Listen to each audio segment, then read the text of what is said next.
Merci d'être venus si nombreux pour accueillir un auteur et son traducteur. Je voudrais d'abord remercier les organisateurs d'avoir mis la Belgique à l'honneur, autrement que dans des blagues souvent douteuses.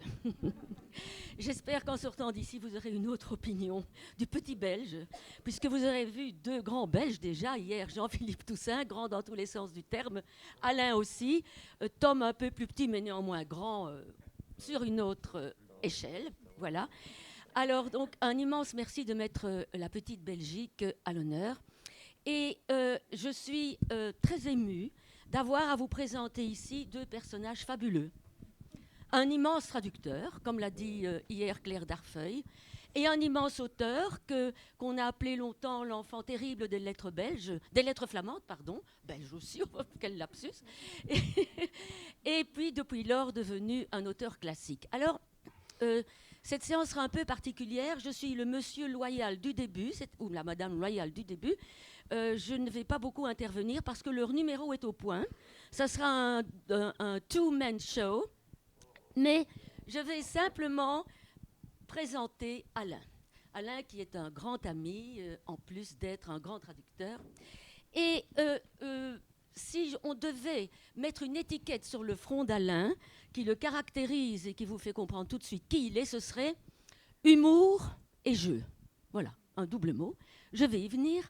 Mais avant d'y venir, je vais faire ce qu'il n'aime pas du tout, c'est-à-dire le présenter d'une manière officielle, en énonçant des faits. Parce qu'il faut quand même que vous sachiez qui il est, dans les faits aussi. Alors bon, je vais lire, ça va aller vite, comme ça je suis sûre de ne rien oublier. Alain est né à Bruxelles en, je peux dire ? Oui. Bon. 1936, il ne les fait pas. Bon, pas les 1936, mais les... Bon, hein. Il a étudié les langues germaniques à l'ULB, l'Université libre de Bruxelles, puis les langues slaves. C'est donc à la fois un germaniste et un slavisant.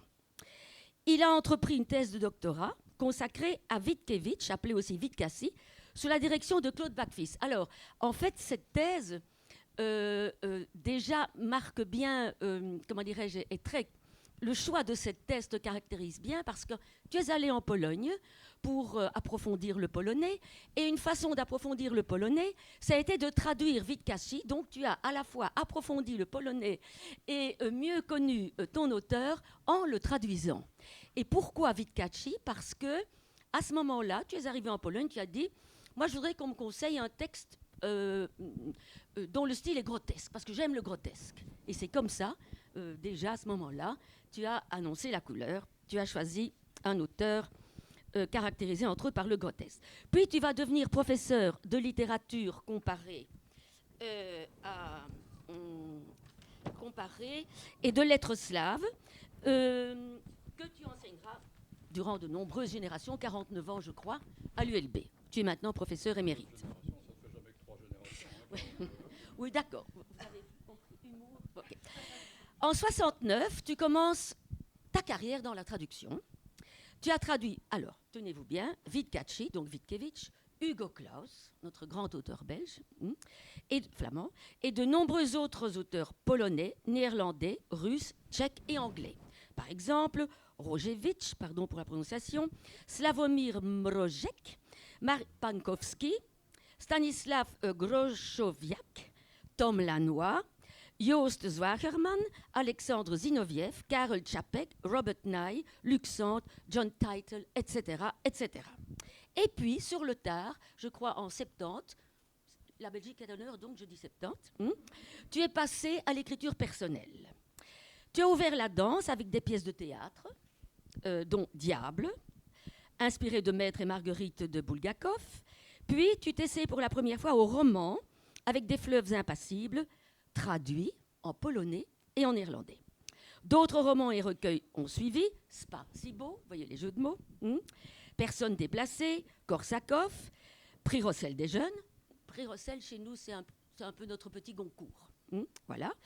Bibardu, en 2005, Steph et autres fictions, Pourquoi pas moi, et Principessa. Voilà. Alors ça, c'est pour la présentation officielle et factuelle. Maintenant, je vais essayer d'être un peu plus, d'aller à l'essentiel, parce que tu aimes te caractériser comme cycliste universitaire.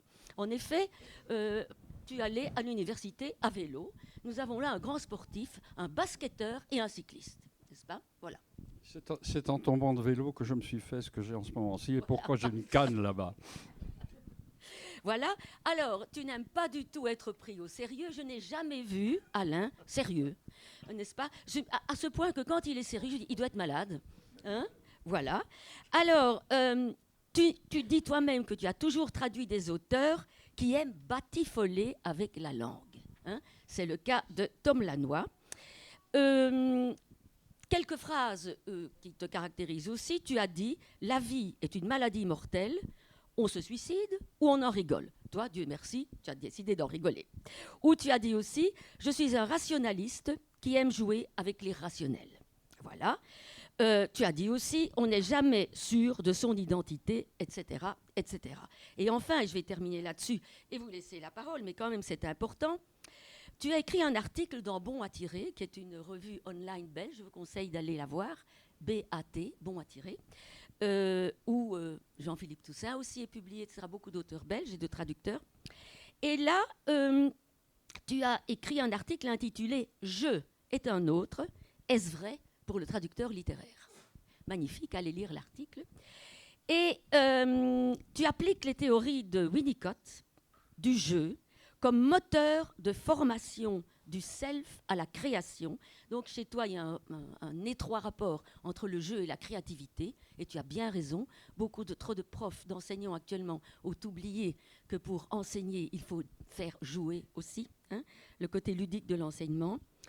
Donc c'est en jouant, dis-tu, et seulement en jouant que l'individu, enfant ou adulte, est capable d'être créatif et d'utiliser sa personnalité tout entière. C'est seulement en étant créatif que l'individu découvre le soi. Voilà. J'en resterai là. Je vous cède la parole. The floor is yours, comme on dit en bon français. Et votre numéro est au point. C'est toi qui vas présenter Tom Lanois, que tu connais, évidemment, le traducteur est la personne qui connaît le mieux un auteur. Merci Françoise, merci pour cette tonne de louanges. Est-ce qu'on m'entend bien là? Ou bien je peux forcer la voix? Non, ça va? Bon, ben, à mon tour maintenant, moi je vais présenter Tom Lanois. C'est, voilà, comme Françoise a dit, c'est le plus grand auteur belge du moment, hein, d'un moment qui dure déjà depuis un certain nombre d'années. Hein. Disons flamand. Oui, Flamand. C'est plus respectueux. Quoi, non? Le plus grand auteur flamand. Bon. C'est pas vrai non plus, mon frère. En quelques mots. Vivant. C'est le grand auteur vivant. Jusqu'à tout à l'heure au moins. Et en quelques mots, c'est, on pourrait presque dire, l'homme à tout faire des lettres flamandes. C'est-à-dire qu'il a tout fait. C'est pas qu'il peut faire n'importe quoi, mais il fait tout. Il écrit évidemment des romans, il écrit des pièces de théâtre en masse. Il écrit de nombreux essais. Il a fait aussi des chroniques satiriques dans la presse hebdomadaire qui sont très très suivies en Flandre, notamment des commentaires sur la vie politique. Hein. Il est poète, et en tant que poète, il a... moi, ça m'a toujours fait rigoler, un exploit réalisé par Tom, c'est à la cathédrale d'Anvers et au Burentor. Hein. En fait, à Anvers, vous avez cette vieille cathédrale gothique et vous avez le Burentor, c'est une tour d'immeuble qui date des années 30 ou la fin des années 20, je crois, je sais pas. C'était le premier gratte-ciel. Le premier gratte-ciel en Europe. C'était 25, 26. Ça a été le plus haut gratte-ciel d'Europe dans les années 30. On n'a que 2 tours à Anvers. Hein, oui, voilà. Pour les islamistes, ce serait pas grave à choisir. Il n'y en a que 2. Hein, et alors, pour les avions. Hein, une occasion culturelle. Et c'était la capitale et la cathédrale, parce que maintenant, de Burentor, c'est une banque qui est propriétaire de ça. Ouais. Les 2 poèmes étaient mélangés à cause de ça. Voilà. C'était d'abord la capitale qui faisait l'amour à la cathédrale. Oui. Et c'était avec un grand poème que tous mes livres en néerlandais sont... hoe zeg je dat? Ontworpen zijn, een design. Projeté. Par un type avec qui je travaille beaucoup, Gerd Doreman.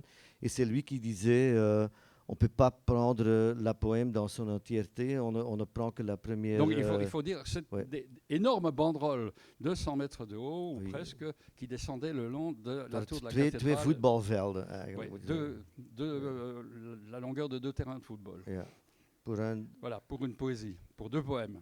Non, seulement de eerste strophe. La première... voilà. Donc, en fait... la cathédrale a répondu à l'autre tour qu'elle était trop jeune pour elle. Et c'était une vieille chanteuse, la Esterella, qui a une chanson pour la cathédrale, Onze Lieve Vrouwentoren. Et je l'avais demandé de chanter comme presque une muezzin, mais en dialecte anversois, pour répondre au capital et pour dire que ça restera toujours une grande distance entre les deux. Voilà. Et pour terminer, les 2 enfants royaux, zeg je dat? Of royaux, moet je nu zeggen? Whatever, koningskinderen, 2 koningskinderen. Enfants royaux. Voilà. Voilà. Alors, mais c'est pas la seule chose que j'ai fait. Non, c'est pas la seule chose. Il a des volumes de poésie à son actif aussi. Et alors, il y a une chose aussi qui est un petit peu difficile pour le traducteur, c'est que ce monsieur a l'habitude de faire des pièces, entre autres pièces, il fait des adaptations de grands classiques de l'Antiquité grecque ou de Shakespeare.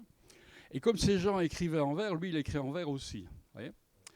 Alors, il s'est permis, à la fin des années 90, de pondre une espèce de monstre qui s'appelle Ten Oorlog en néerlandais, qu'on pourrait traduire par à la guerre, allons en guerre.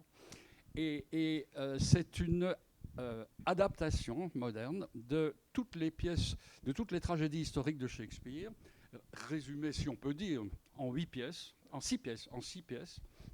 Et les 6 pièces sont en vers. Ça fait environ 10 000 vers, je crois. À peu près, quelque chose comme ça, oui. Moi, je n'en ai traduit qu'un petit morceau. 10 000 vers. 10 000. Et je l'ai écrit spécialement pour lui. Hein. Il va le traduire, hein. Il m'a promis. Hein. Oui. Il y a quelqu'un qui... Et chaque pièce, c'est un roi, mais l'adaptation était assez radicale. Ça veut dire que Henri VI est devenu Margaretha di Napoli parce qu'elle était plus forte. C'est une pièce tout à fait nouvelle. Mais dans ce monstre d'adaptation, et pour jouer, chaque roi a sa propre langue. Oui. Et au début, Richard II, il joue avec des enjambements et son neveu, pour donner un exemple, il fait toujours 2 vers qui riment et terriblement, parce qu'il ne sait pas, il est un homme très sévère, très dur, sans humour. Alors le miroir et la langue. Oui, la langue se délite en quelque sorte au fur et à mesure de l'écoulement des pièces. Et la dernière pièce, c'est Richard III. Richard Nick ta mère troisième. Voilà, Richard Nick ta mère Richard Motherfucker de derde. Oui, voilà. Et c'est la langue qui et là, vous avez un mélange assez étonnant de néerlandais classique, de... on peut dire dialecte, enfin flamand. Zal ik een stukje doen? Dus ik kan een stukje doen. Zal ik een stukje doen van de motherfucker? Oui. Je peux le montrer. Oui. Okay. Moi, je me mets debout quand je lis ou quand je fais quelque chose parce que j'ai la même hauteur que Napoléon et le complexe, comme on voit. C'est Richard qui parle, qui voit que son frère, qui est un beau mec, lui c'est vraiment le monstre. Hein. Wat is een bult nu weer? Richard est bossu, difforme. Et un jambe qui est trop courte et l'autre trop long. Et comme ça, c'était vraiment un monstre. Et il regarde son frère qui fait l'amour avec une une veuve riche et très belle. Et ce qu'il dit, c'est comme ça, c'est pour la langue. Et dans le pentamètre, hein. My broer has always had a way with women.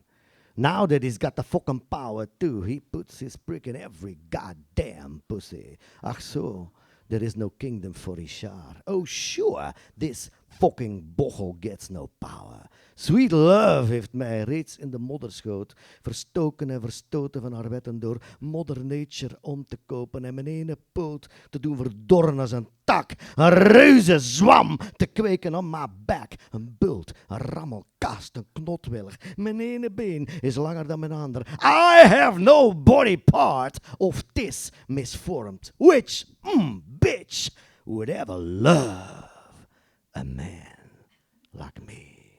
Well, if the wereld offers me no fun, except to cry and bring under my thumb each fucking wise guy prettier than me, zal ik mijn hemel zoeken in the crown. My life is but a hell, zolang ik leef, until de kop die pronkt op deze stronk omkranst zal worden met een kring van goud. Etc. C'est ça, là, merci. Et ça devient de la musique, c'était formidable. Donc vous avez vu alors le mélange des langues, ça, complètement étonnant. Alors il y a des traducteurs tout plein dans la salle qui imaginent ce que c'est pour un traducteur de s'attaquer à ça. Tu as traduit ça, Alain? Non, j'ai traduit il y a eu un projet qui a échoué, comme beaucoup de projets au théâtre, il y a déjà une bonne quinzaine d'années. Ça devait être joué au Théâtre National de Strasbourg, puis les directions ont changé, etc. Et je n'ai traduit qu'une des 6 pièces. Voilà. Je peux le chercher, hein. C'est ce morceau, hein. Ah non, mais c'est un geweldig stuk. Et voilà, donc vous voyez qu'il y a un mélange d'anglais de Shakespeare, mais aussi, de temps en temps, il y a des morceaux qui sont véritablement du rap américain. Il y a du néerlandais classique et du néerlandais dialectal. Donc tout ça est extrêmement réjouissant et c'est un jeu étonnant pour le traducteur, évidemment. Talbot, ouais. De grote Talbot. Ah oui, ça c'est dans la Margarita di Napoli. Hein? Oui. Talbot qui est en train de se combattre contre la pucelle. Hein? Donc c'est le général anglais, Talbot, contre la pucelle d'Orléans. Oui. Où est ma force, où est mon cran, où est mon cœur, où est mon sang? Ma troupe faiblit, je ne peux l'arrêter. Une femme en armure a semé la terreur. Je suis le dos au mur, une proie harassée, aux abois face aux chiens de France qui m'assaillent. Je ne suis plus qu'une bête pour chasser. Soyons au moins le plus farouche des gibiers. Non pas un lièvre couard qui tombe au premier coup, qui succombe à la seule lueur de la torche. Non, je serai un ours qui brise les futaies, un sanglier qui ouvre les flancs du cheval, violent comme le cerf, le cerf qui arrête sa fuite, fait front et menace de ses bois acérés, la meute qui aboie et ne peut approcher. En dan moet jij maar voorlezen. Nee, jij moet la pucelle... Quand Pucelle lui a... Zal ik de anders, ja? Ja, dat. Oui, alors un petit peu plus loin, Talbot est véritablement écrasé par la pucelle d'Orléans. Hein, et il pleure, et en pleurant, il fait un long monologue en disant « Pucelle, la puce en sel, tas de pu et de sel, tu es une gamelle, une pute à soldat. Ta cuisse est un calice à jus de chaux de pisse. Chacun y a trempé son vie, son dard, son chibre. Ton con a accueilli des glands de tout calibre. Tu débordes de foutre, de bran, de boue, de fiel. Putain, catin, bagasse, rejeté par le ciel. Pétasse, radasse, poufiasse, paillasse, charogne à chancre mou, à flegmon dégueulasse. Que mon ah oui. Okay. Bon, alors, que mon étalon broie tes ignobles tétons jusqu'à ce qu'on cœur s'expulse par le con et que ta gueule crache des lambeaux de cerveau, que son sabot piétine les caillots, les chicots, pour que tu ne sois plus qu'un amas de grumeaux. Et il meurt.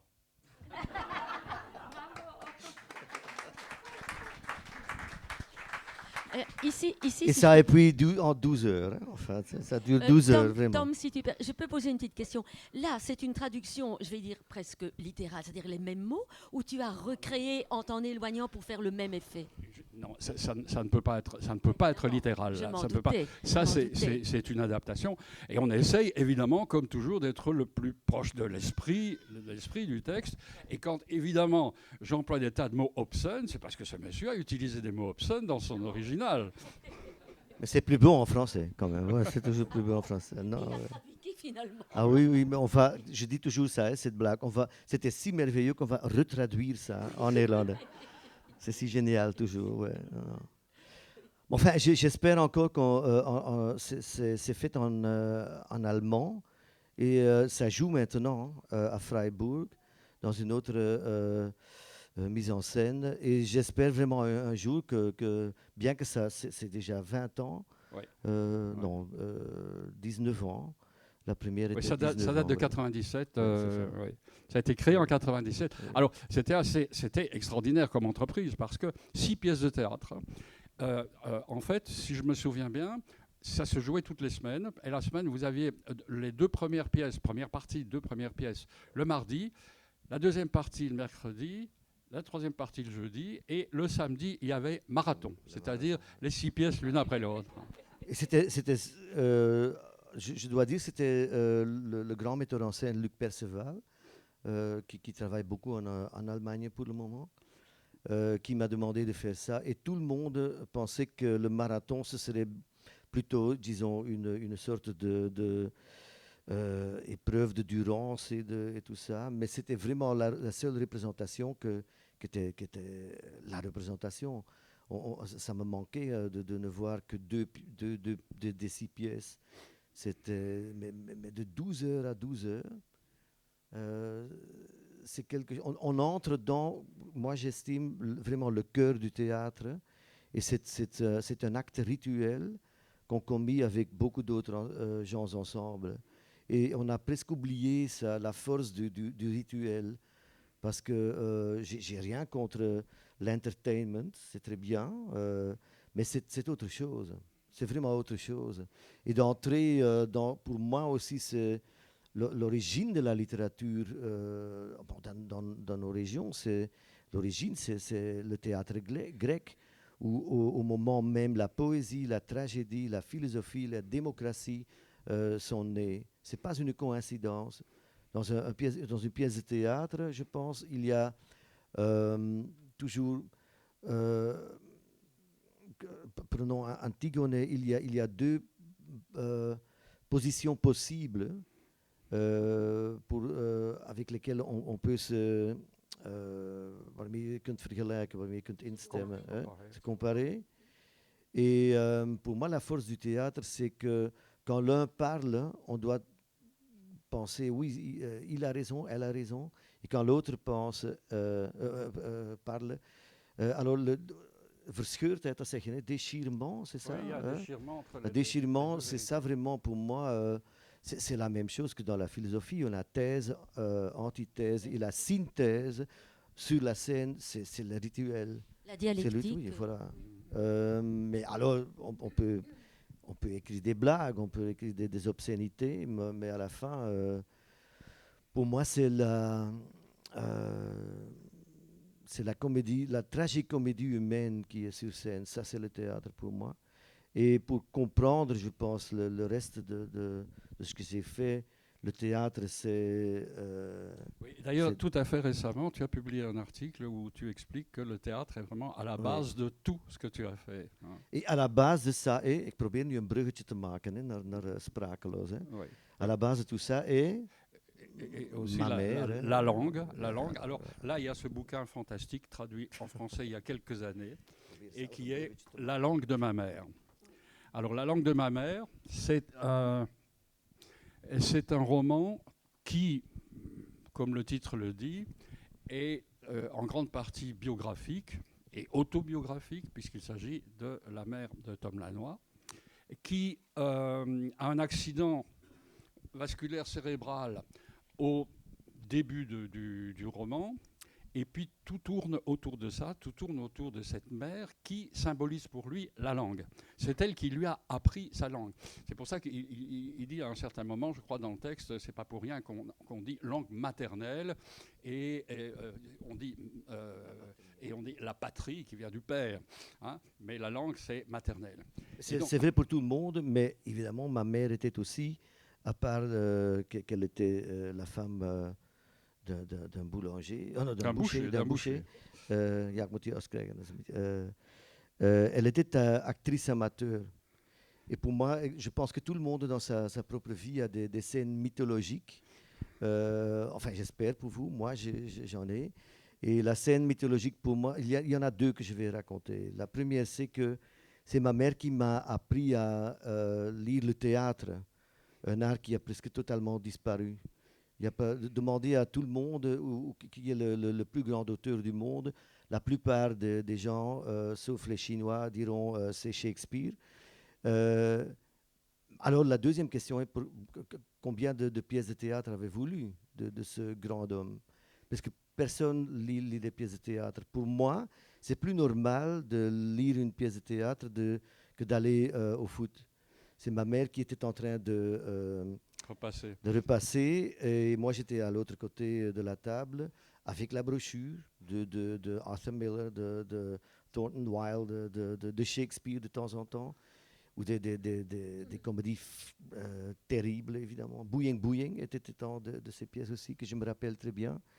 Et elle m'a demandé de lire tous les personnages, sauf le personnage qu'elle jouait elle-même. Et de vérifier si elle a mémorisé ses lignes déjà, ses répliques. Et ça m'a appris 2 fois, ça m'a appris de lire mieux et de lire le théâtre.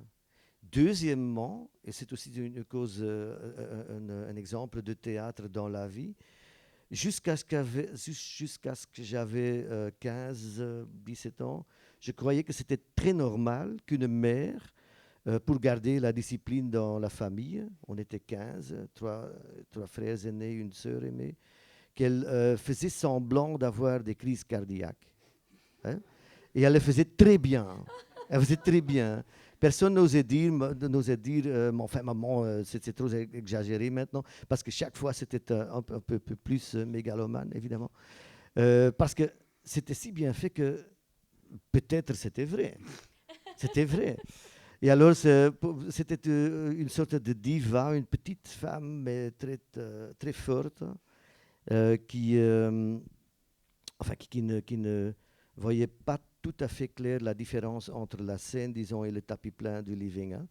Et mais ça m'a aidé incroyablement. Et quand elle perd sa langue... Parce que le titre néerlandais, c'est sprakeloos, c'est-à-dire sans langue, littéralement. Sans langue, oui. C'est quelqu'un qui a perdu speechless, sa langue. Speechless en anglais.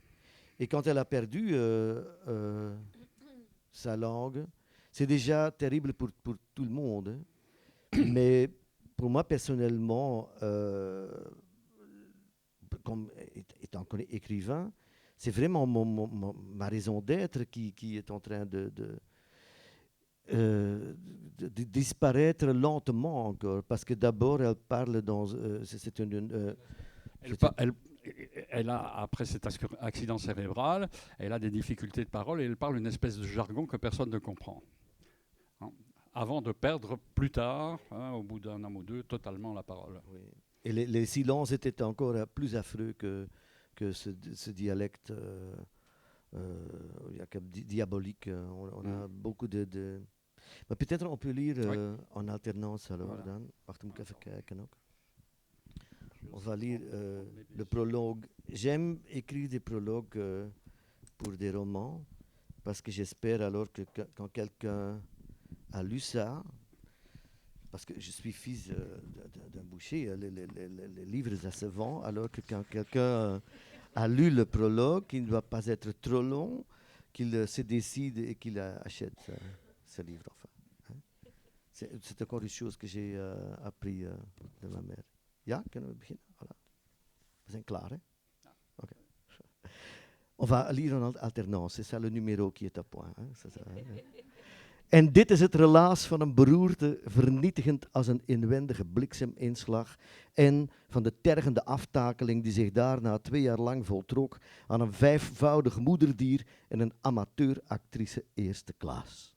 Et ceci est la relation d'une attaque cérébrale, destructrice comme une foudre intérieure, et de la pénible déchéance que subit ensuite pendant 2 ans une mère poule de 5 enfants et actrice amateur de premier ordre.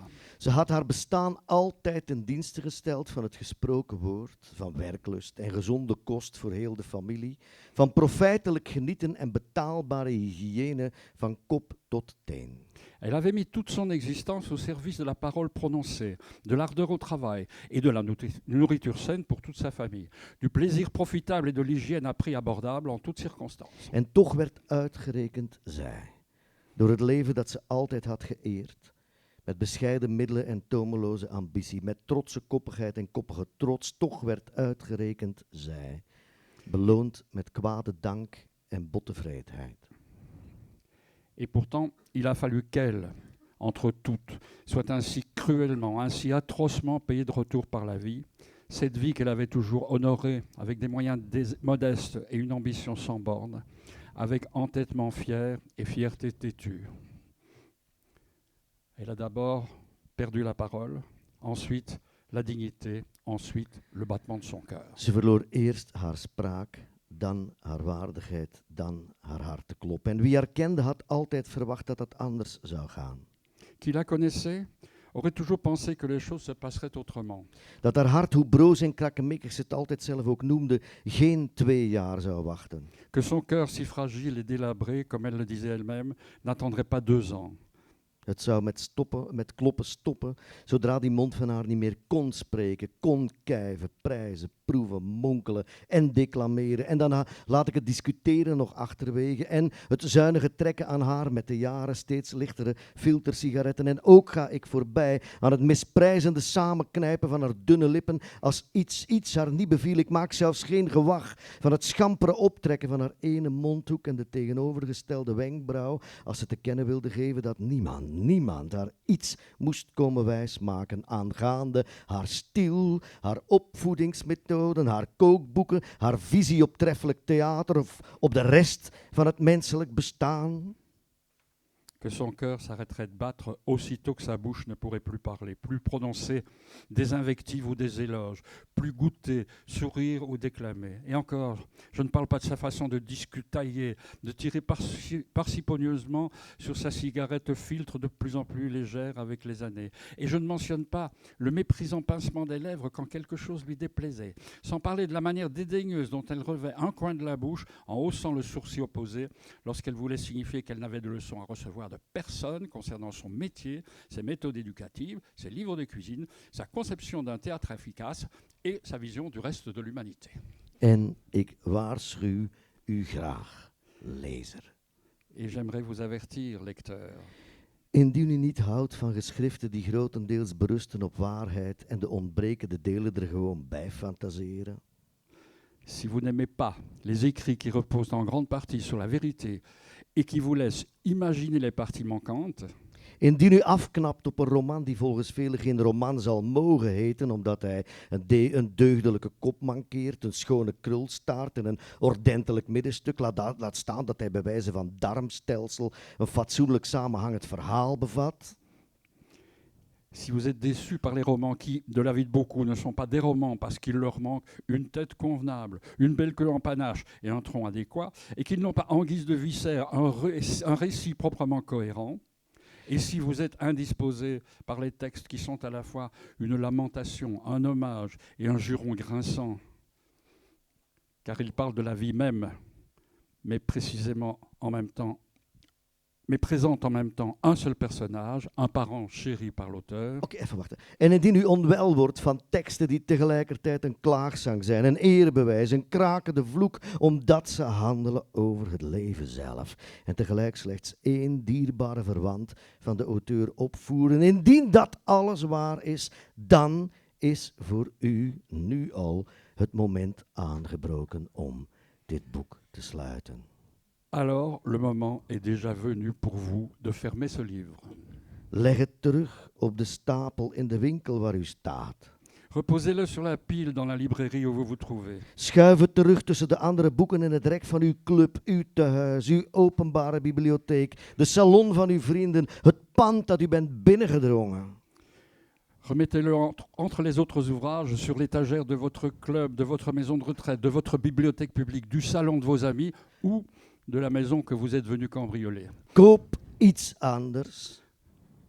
Achetez autre chose. Leen iets anders. Empruntez autre chose. Roof iets anders. Volez autre chose.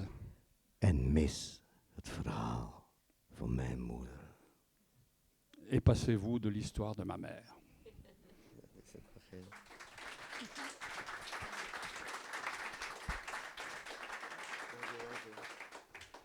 Voilà, vous avez un exemple extrêmement différent du genre de création, du genre de langue aussi que manipule Tom Lanois.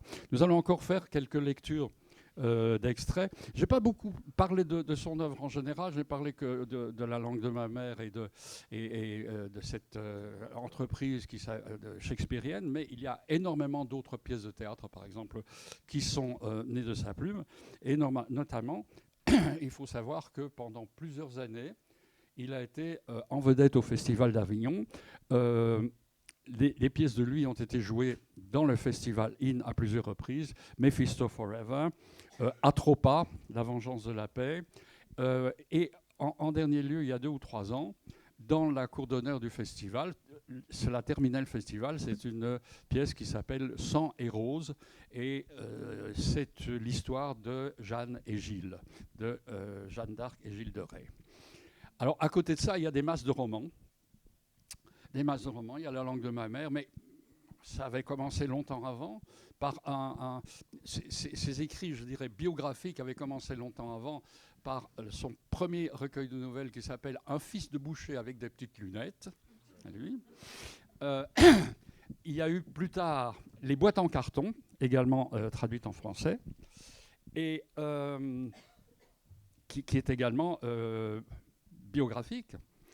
Et puis, alors, d'autres romans, comme récemment Esclave heureux, qui est une espèce de... Heureusement pas autobiographique. Ouais, absolument pas autobiographique. Oui.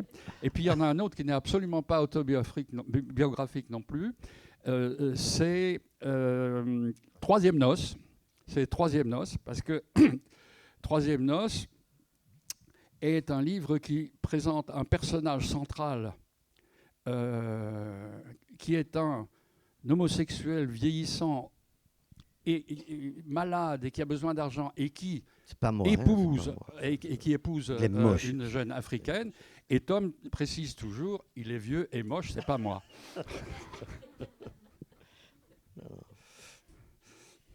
Voilà. Alors, on va encore lire un extrait je voudrais parler un tout petit peu sur Gaz. C'est le plus récent. Gaz, puis des questions peut-être, et on peut terminer avec...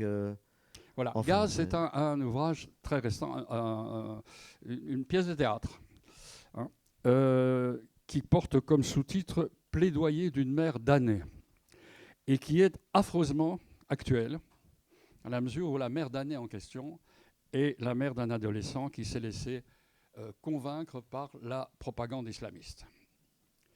Alors... Ce qui était marrant, c'est que c'est une demande d'une organisation qui s'appelle Gone West. C'est la grande organisation artistique pour la commémoration de la Première Guerre mondiale. Ils m'ont demandé, mais il y a maintenant déjà 4 années, d'écrire une pièce sur un fait historique. C'est que le 17 avril 1915, c'était la première fois dans l'histoire de l'humanité qu'une armée a décidé d'utiliser de la gaz à moutarde, alors le hypérite. Et c'était à Tielt, un petit village, Tielt. Et l'attaque s'était effectuée quelques jours après à Ypres, où c'était plusieurs c'était 20 ou 30 000 morts. Ouais. Une grande partie des Africains, des soldats africains de l'armée française. Et on s'est discuté, ça marche comme ça parce que c'est pas toujours que j'ai fait des adaptations. Avec le metteur en scène qui était Peter Feuille, on ne voudrait pas faire une pièce, disons, documentariste, parce qu'on estimait que la plupart des journalistes le feraient en tout cas. Et puis on s'est dit, on doit faire quelque chose avec l'âme terroriste. Qu'est-ce que ça fait? Et on a pris l'amalgame de Gavrilo Princip jusqu'à Anders Breivik. Et ça peut être choquant, mais on a terminé avec ça parce que les propos d'un terroriste, d'un propagandiste sont peut-être choquants, mais sont très ennuyeux. Il n'y a pas de doute, il n'y a pas d'humour, il n'y a pas de douleur, il n'y a pas de théâtre, quoi. Il n'a tout simplement une vérité qui est une vérité hystérique. Et alors, comme j'ai beaucoup, c'est pas seulement ma mère, mais aussi les grands écrivains grecs notamment, et Brecht, quelqu'un comme Brecht qui a écrit Moeder Courage, que tout d'un coup, j'ai pensé, mais non, on doit avoir un messager, quelqu'un qui porte le message. Et quel messager pourrait être mieux qu'un parent? Et le moment clé pour moi, c'était dans le research, dans mes recherches, j'ai vu ces vidéoclips horribles de décapitation. Et là, tout d'un coup, c'était affreux, mais je me demandais, imaginez-vous que c'est pas qu'un parent, et notamment une mère, regarde ça et qu'elle ne reconnaît pas la victime, mais le bourreau. Que tout d'un coup, elle regarde et elle voit que c'est son propre fils. Qu'est-ce que ça doit faire? Et alors, ça ne pourrait pas être un autre parent qu'une mère qui a donné la vie et qui doit maintenant réfléchir sur ça, ce qu'il a fait. Et c'est la première monologue que j'ai écrit. Parce que maintenant, pour ce texte, c'était dans le contenu déjà très clair qu'elle est seule. Elle est dit dans une sorte de no man's land mental, émotionnel, psychologique et tout ça. Elle se sent perdue par tout le monde, oubliée par tout le monde et attaquée par tout le monde. En we moeten nog beslissen wat we gaan voorlezen. Zullen we het begin voorlezen? Ja, toch? On va lire deux extraits, oui? Le commencement et puis quand elle, pour la première fois, voit son fils de nouveau. Ah, le plaidoyer. Il est né par césarienne. J'avais refusé l'anesthésie. Ils me l'ont faite quand même. Malgré cela, j'ai ressenti la douleur. Ça ne m'attristait pas. Je voulais rester consciente de ce qui se passait. La douleur, on l'oublie moins vite que le bonheur. L'homme est fait comme ça. L'anesthésie a eu un seul effet. J'ai eu soudain l'impression de me tenir debout à côté de cette table d'accouchement. Et lui, il ne venait toujours pas. Je me voyais couché là, plus très jeune, soufflant et poussant depuis des heures, les jambes dans des étriers. Pas vraiment une vue flatteuse, pour une femme de n'importe quel âge d'ailleurs. Et l'incision devait encore venir. Je pleurais et je jurais en même temps, épuisé, à demi extatique, triomphalement blessée, mais tellement heureuse, quand je l'ai enfin tenue dans mes bras, avec son petit front tout plissé, ses paupières serrées, comme s'il avait l'intention de ne jamais les ouvrir, excusez-moi, comme s'il ne voulait pas, qu'il ne voudrait jamais de toute sa vie regarder les gens et les choses autour de lui. Il semblait être venu pour ce seul instant, notre première rencontre, la rencontre de quelqu'un qui saigne à mort, ou presque, et d'un autre qui est totalement sans défense. C'est ainsi qu'elle commence la vie, pour tout un chacun. Quand il est mort, ça faisait une petite année que je ne l'avais vu. Jusqu'à ses 13 ou 14 ans, je le voyais tous les jours. C'est normal. Une mère seule avec un fils. Puis ça a commencé, avec les premiers bouillonnements de ces hormones. On s'est éloignés l'un de l'autre. C'est normal aussi. Il n'y a rien à faire contre la nature.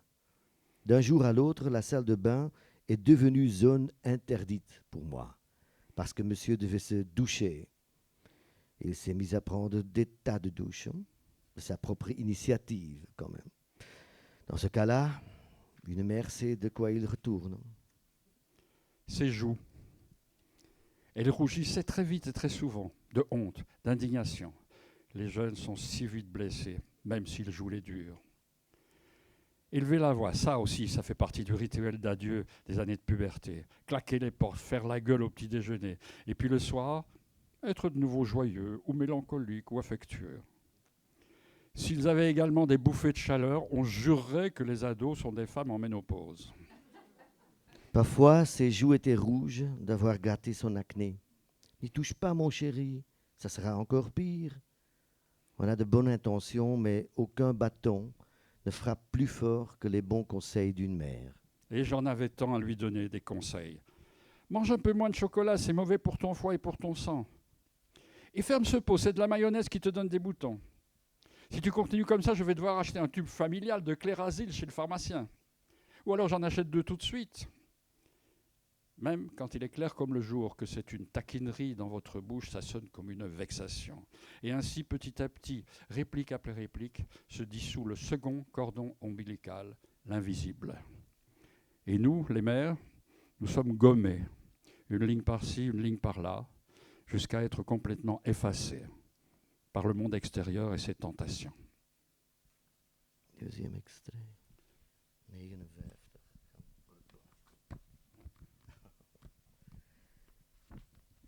Et alors, elle est dans le morgue. Petit à petit, on commence à savoir aussi ce qu'il a fait. Et il a fait un attentat dans un métro qui ne peut pas être autrement en Belgique qu'à Bruxelles. Et la traduction a été publiée il y a deux semaines avant l'attaque à Malbec. C'était incroyable, mon frère. Et elle s'est dit, elle est dans le morgue et il y a aussi des pensées sur le monde, sur tout le monde qui l'attaque, mais aussi l'humour. Mon Dieu, aujourd'hui tout le monde est un humoriste. Hein. La plus grande réalisation de notre civilisation occidentale, eh bien, si on en croit nos penseurs les plus populaires, c'est notre humour. Notre beau miracle, notre ciment, notre solution finale. Avant, ce qui nous rendait tous égaux, c'était la mort, surtout si elle venait sous la forme d'une épidémie. Aujourd'hui, c'est l'humour. Si nous apprenions à rire un peu plus les uns avec les autres, rire de tout, le monde irait mieux. Attention, ça, ce n'est pas pour rire. On dit ce genre de choses avec le plus grand sérieux. C'est le côté absurde de l'humour. Plus on en parle, plus ça devient ennuyeux et prétentieux. La philosophie, le débat, l'introspection, plus nécessaire. Nous avons les blagues de calendrier, la colère, l'humiliation, le manque, l'injustice, la pauvreté. Apprenez enfin à en rire, les gars. Les problèmes seront déjà à moitié résolus. La perte et le deuil, l'horreur, les sentiments de culpabilité, la honte, les reproches qu'on s'adresse. Il faut apprendre à t'en moquer, ma fille. Il n'existe rien qu'on ne puisse éliminer par le rire. Ah oui, l'humour, ça a été un énorme soutien pour moi. Quand j'étais à la morgue et qu'on a ouvert le tiroir, à crever de rire, le rire qui libère, qui relativise, le rire de l'homme de notre siècle. Une de ses jambes avait été arrachée. Elle était placée proprement à côté de l'autre, comme un accessoire bizarre. Des doigts manquaient à sa main gauche. La droite était complètement brisée. Le bassin aussi, probablement avoir les blessures. Sa poitrine, ses épaules, son bras gauche étaient couverts d'échymoses noires et bleues, et la peau autour était blanche comme du parchemin. On avait vidé et recousu son ventre. Au-dessus de la tempe, une balle avait enfoncé son crâne, mais Son visage était resté remarquablement intact. Ils avaient sans doute utilisé des munitions de guerre. Et lui, il avait probablement jailli de la station de métro en tirant à tort et à travers.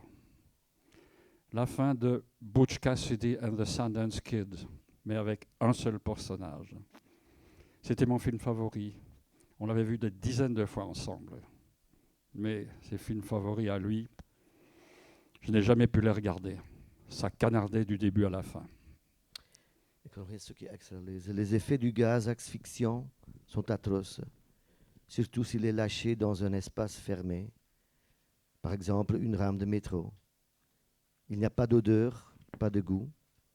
Soudain, les larmes aux yeux, le nez qui coule, la bouche vomit, les poumons se contractent, les muscles aussi, les mains deviennent des griffes, les visages des masques gris. L'agonie peut durer 10 minutes, un quart d'heure pour les plus costauds. Lors d'un attentat au gaz toxique par une secte religieuse dans le métro de Tokyo au siècle dernier, 8 voyageurs sont morts, 200 ont été blessés. Chez mon fils, le rapport était inversé. Une trentaine de blessés, 184 morts, parmi lesquels 70 écoliers, 20 enfants en bas âge. Le plus jeune des enfants avait 3 mois. Celui qui utilise le gaz comme arme ne veut pas seulement tuer, il veut faire passer un message au monde. L'homme est une vermine.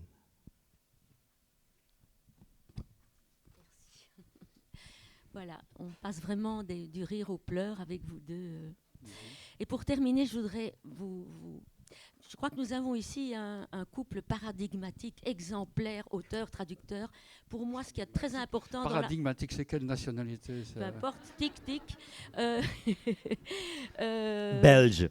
Belge. C'est ça. Voilà. Pour moi, dans la traduction, l'empathie est quelque chose de très important. J'y crois très fort. Beaucoup de traducteurs, non, certains traducteurs n'y croient pas, mais je crois qu'ici, on a un exemple paradigmatique d'empathie extraordinaire parce que il y a une connivence entre vous. Vous avez le même sens de l'humour, la même façon d'écrire surtout. Je crois que ça se situe surtout au niveau de l'écriture, hein, de l'imaginaire peut-être, mais surtout de l'écriture. Et toi, le théâtre, il a cru, il a grandi dans ta chair dès que tu étais petit enfant.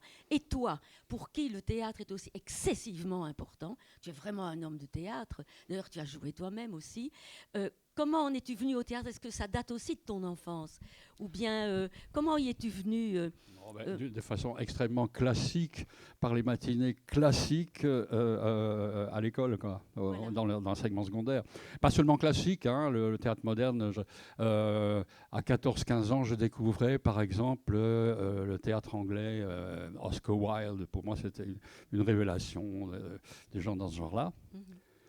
Et puis après, j'ai continué à aller au théâtre comme un spectateur lambda. Et puis il y a une chose à laquelle tu as fait allusion tout à l'heure. J'ai passé 2 ans en Pologne pour commencer à écrire une thèse. Et j'ai choisi comme sujet un homme de théâtre. Witkiewicz, l'auteur sur lequel j'ai écrit cette thèse, je l'ai traduit longuement après. J'ai publié aux éditions de l'Âge d'Homme dans les années de 69 à 76. J'ai publié 6 volumes de théâtre de lui, il y a 23 pièces. Et donc, c'est à partir de ce moment-là que je me suis véritablement impliqué dans le théâtre. Et c'est un petit peu aussi, comme Tom, c'est la lecture de théâtre qui a été extrêmement importante pour moi. Et ce n'est pas un hasard si, quand je me suis très longtemps après décidé à écrire moi-même, les premières choses que j'ai écrites, c'était des pièces de théâtre. Et une autre question, Alain, est-ce que tous ces grands hommes que tu as traduits ont eu une influence sur ton écriture? Est-ce qu'on les retrouve dans tes pièces, dans tes romans? Ou bien le traducteur et l'auteur, chez toi, sont vraiment... Il y a une dichotomie totale. Non, je crois que le traducteur... Bon, c'est un truisme de dire que le traducteur est le meilleur lecteur, etc. etc. Non, mais c'est vrai. Hein? Si, c'est vrai, c'est un truisme. Mais le traducteur, comme tout autre lecteur, il est influencé par ce qu'il lit. Et moi, je prétends qu'on écrit ce qu'on a lu. C'est-à-dire qu'on ne reproduit pas, évidemment, on ne fait pas du plagiat, mais on écrit tout ce qui vous passe par la tête, tout l'acquis intellectuel ou artistique que les auteurs lus vous ont donné. Et moi, je n'ai pas pu ne pas être influencé par tous ces gens que j'ai connus par l'écrit. Et Tom, tu lis si bien. Est-ce que tu as joué de la comédie ou tu aurais pu jouer de la comédie d'une part, d'autre part? Est-ce que tu aurais aimé traduire? Tu vas peut-être traduire ou bien non? Ce sont beaucoup de questions en même temps. 2. Est-ce que tu as joué de la comédie? 2. Non. Est-ce que tu aimerais traduire? Traduire, non, mais j'ai fait des adaptations. Je ne pourrais jamais. Évidemment, je travaille avec des grands traducteurs et j'exige que c'est. Je donne la liberté. Mais quand on doit faire une adaptation, on doit le faire. Mais moi, je ne suis pas un traducteur. C'est trop difficile. Vraiment, c'est trop difficile. Ce sont les grands, pour moi, je le dis toujours, et il est un peu gêné alors, que pour moi, ce sont les grands musiciens et génies cachés dans la littérature. Parce que sans les traducteurs, on n'a pas une ouverture, non seulement pour la littérature néerlandophone, mais en tout cas pour la littérature dans sa totalité, ça enrichisse. Mais pour moi, j'ai maintenant, il y a 5 traducteurs avec qui je travaille beaucoup. Mais il y a, à part du théâtre, il y a un côté vraiment que je crois qui fait que nous travaillons ensemble les meilleurs. C'est le couple, pour moi, le préféré. On ne peut pas choisir entre... C'est comme une mère qui ne peut pas choisir entre ses enfants. Mais enfin, moi, je peux dire ici qu'Alain est préféré parce qu'il est belge. Il y a... Non, voilà, c'est pas une chose raciste ou quoi, mais il y a une sorte d'humour là-dedans, une sorte de... La belgitude existe vraiment. Et si elle existe, elle est culturelle. En tout cas, politique, c'est autre chose. Mais enfin, elle existe. Et c'est pas un coïncidence, je pense, qu'il aime si le théâtre polonais. Il y a ce côté grotesque qui est une forme de catholicisme. La grotesque est liée avec le catholicisme. Moi, je peux comparer la richesse de la littérature néerlandophone, c'est que le grand schisme dans l'Europe est là-dedans. On a des protestants, on a des catholiques, même sans Dieu. On reste catholique, on reste protestant. Et ça veut dire, pour faire clair ce qui est la différence, c'est Mondrian contre Rubens. C'est une exubérance, c'est une âme latine avec une discipline vraiment des Allemands, évidemment, les Flamands. Mais il y a quelque chose là-dedans qui touche et ça donne des formes hybrides, ça donne la tragicomédie, ça donne la grotesque, l'acceptance de ça. C'est tout un héritage qui est mélangé. Et pour moi, je n'arrive pas à comprendre pourquoi il y a des nationalistes en Flandre qui veulent s'amputer d'un héritage qui est Jacques Brel, qui est Émile Verhaeren, qui est Charles de Coster. Ce sont des Flamands qui, par hasard, ont écrit en français, mais ce sont des Flamands. Et ça c'est aussi déjà une forme de combat presque politique contre un nationalisme qui est en train d'étouffer ce qui, dans l'art, est tout à fait... qu'on est en train justement de donner God, wat is de zuurstof nu weer? Wat is de zuurstof? Oxygène, oui. C'est ça pour moi, c'est le nationalisme. Ça veut créer des frontières, toujours. Aussi des frontières dans les têtes. Pour moi, l'art est là pour prouver que le surréalisme, la belgitude, que ça peut exister en même temps. Oui, et alors il y a une chose à laquelle tu n'as pas répondu, c'était la question de Françoise. Ta présence sur scène, tu es une bête de scène. Voilà, vous l'avez remarqué tout à l'heure. Oui, et quand même, oui. il dit « je ne suis pas un acteur », mais quand même, depuis son honte jeune de dire âge, ça, avant ses 20 ans, je crois, il se produisait sur scène, mais toujours dans ses propres textes. Oui. Mais oui, parce que même sans comprendre, on jouissait lu. du texte, quoi. Même sans comprendre, c'était un spectacle. Ah, mais c'est ça la définition de toute poésie. Et la littérature doit être, avant toute chose, de la poésie, et la poésie doit être de la musique, avant toute chose. Alors ça, c'est normal pour moi. Mais j'ai travaillé avec les plus grands acteurs et actrices, non seulement de la Flandre, mais aussi en Hollande. Et c'est quelque chose, c'est pas une forme de, wat is nou, bescheidenheid, wat is nou modestie. De modestie, vraiment pas. Je suis pas modeste du tout. Mais pourquoi serais-je modeste? Mais non, de créer un rôle dans un ensemble, c'est ça, être un acteur. Moi, je sais dire des textes, je suis quelqu'un qui sait vertolken, wat is nou vertolken? Interpréter. Un texte. Et notamment mes propres textes. Mais c'est la chose qui est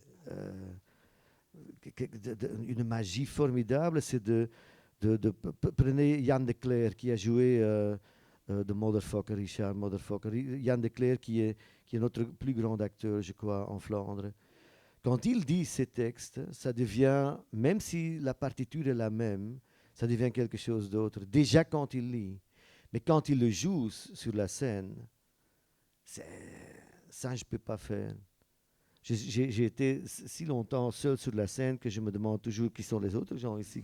C'est difficile, mais c'est un autre boulot. C'est un autre boulot, je crois. Mais il faut quand même préciser aussi que ce livre-là, qui a eu un énorme succès en Flandre et aux Pays-Bas, et qui est beaucoup lu dans sa version française aussi, ça a fait l'objet d'une adaptation théâtrale de Tom Lanois. Et donc pendant au moins 2 ans, il l'a joué sur scène. Il a fait une sorte de, je ne dirais pas résumé, mais... avec un dramaturge et un metteur en scène, oui, ça c'est vrai. Mais ça donc restait, disons, une lecture théâtralisée. Voilà. Et la forme aussi est si hybride que je pense vraiment que c'est aussi la Belgique. Mais enfin,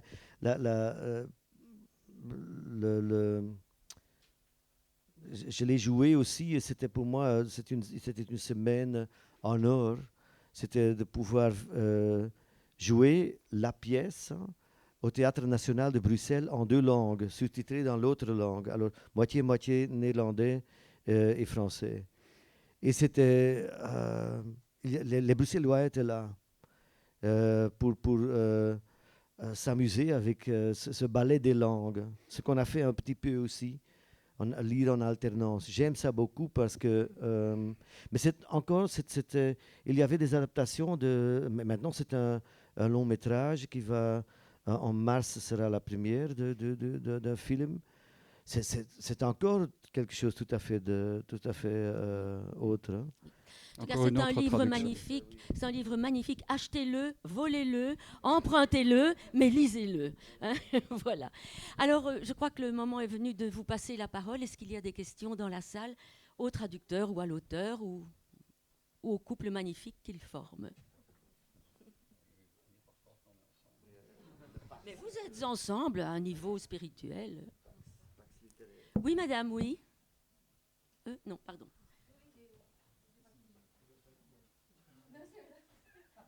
Pardon, monsieur, oui. Excusez-moi. On vous demander si ce que vous avez fait de mettre sur le théâtre une représentation en 2 langues, le français et le néerlandais, et jouer ça à Bruxelles, est-ce que c'est actuellement un acte politique? Ce serait un acte fort il y avait 20 ans, mais maintenant, non. Ce qui est marrant, mais aussi formidable, c'est que Bruxelles est en train de développer une identité propre et qui est plus mélangée que ça. Hein. C'est la ville, je pense, la plus difficile, mais la plus merveilleuse aussi.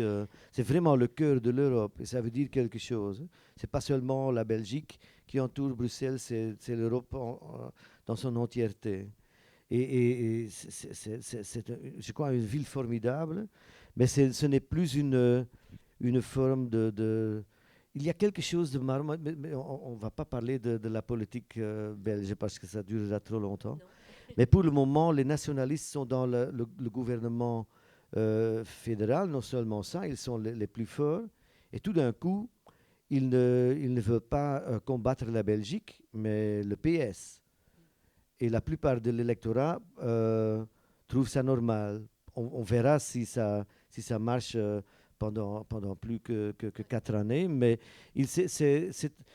maintenant, je pense que la fédéralisation de l'État est presque terminée. Il y avait la nation flamande est là, mais dans le cœur de la Belgique. Et ça donne... les discussions sont plus si farouches qu'il y a 10 ans, 20 ans, 30 ans. Ik weet niet of jij ermee kan instemmen. Mais enfin, la question était, est-ce que faire du théâtre dans les deux langues est un acte politique? Plus vraiment. Mais ce qui est remarquable, je trouve, c'est que les deux plus grands théâtres bruxellois, c'est-à-dire le théâtre national francophone et le théâtre flamand, KVS, théâtre flamand, collaborent depuis plusieurs années.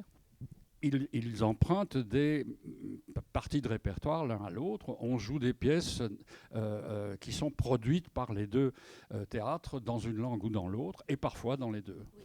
Il faut dire aussi que le surtitrage est très à la mode et que beaucoup de pièces, que ce soit et là, c'était un sous-titrage assez... sont surtitrées maintenant à Bruxelles. Il faut dire qu'ici, dans le spectacle de Tom, c'était un surtitrage un petit peu particulier parce que le texte le texte entier était projeté sur un grand écran. Et non pas seulement un petit résumé en sous-titres ou en surtitres. Et donc quand il récitait ou lisait des passages en néerlandais, le texte français défilait derrière lui. Quand il le faisait en français, le texte néerlandais défilait derrière, en entier. Donc c'était donc bien aussi un spectacle littéraire. Ça restait, c'est justement ça. La forme est hybride, mais ça reste une lecture théâtralisée et pas du théâtre littéraire. Il y a une différence entre ça. Et pour moi, même aussi pour mes pièces de théâtre qui ont été jouées en néerlandais à Avignon, le surtitrage a vraiment...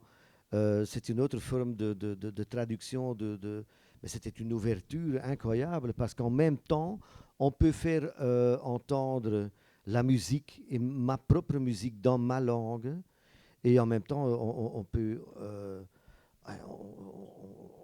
on peut regarder ça, entendre ça, et ce mélange, de plus en plus, ça marche. J'ai été frappé chaque fois à Avignon par le fait que le public, qui était en grande majorité français, évidemment, sortait de là enchanté en disant « Quelle belle musique nous avons entendue ». Voilà. Et on ne savait pas que cette langue néerlandaise pouvait être une telle musique. Encore une question, madame? Je vous en prie. Oui.